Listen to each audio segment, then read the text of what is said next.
Sir तुम्हाला काय वाटतं की पालकांचा काय रोल असला पाहिजे की हे जे सब्जेक्ट आहेत मॅथ्स असेल सायन्स असेल त्याच्यामध्ये इंटरेस्ट निर्माण होण्यासाठी किंवा त्यांनी त्याच्यावरती लक्ष देऊन करण्यासाठी? पण आता ॲज अ पॅरेंट्स काय करू शकतात या गोष्टींवर?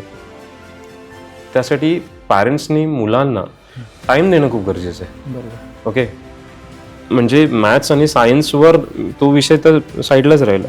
पहिली गोष्ट, पॅरेंट्स मुलांना वेळ कितपत देत आहेत ते इम्पॉर्टंट आहे. मुलांच्या चुका असतीलच म्हणा की करत नाही आहे, काही असेल ते काही असेल, पण ॲज अ पॅरेंट तुम्ही कितीसा वेळ देताय ते खूप गरजेचं आहे. ठीक आहे, मग मुलगा फोन वापरतोय, कंटिन्युअस फोनमध्ये आहे.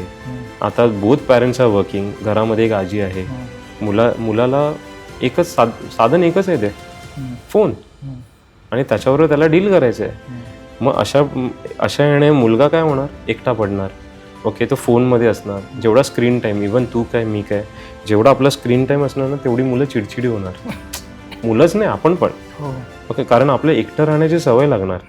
त्यामुळे या फोन आणि माझ्यामध्ये जर कोणी आलं आणि फोन हिसकावून घेण्याचा प्रयत्न केला तर त्याचे रिव्हर्स इफेक्ट होणार. ठीक आहे, त्यामुळे पॅरेंट्सनी सर्वात आधी मुलांना वेळ देणं गरजेचं आहे, त्यांच्याशी संवाद करणं खूप गरजेचं आहे.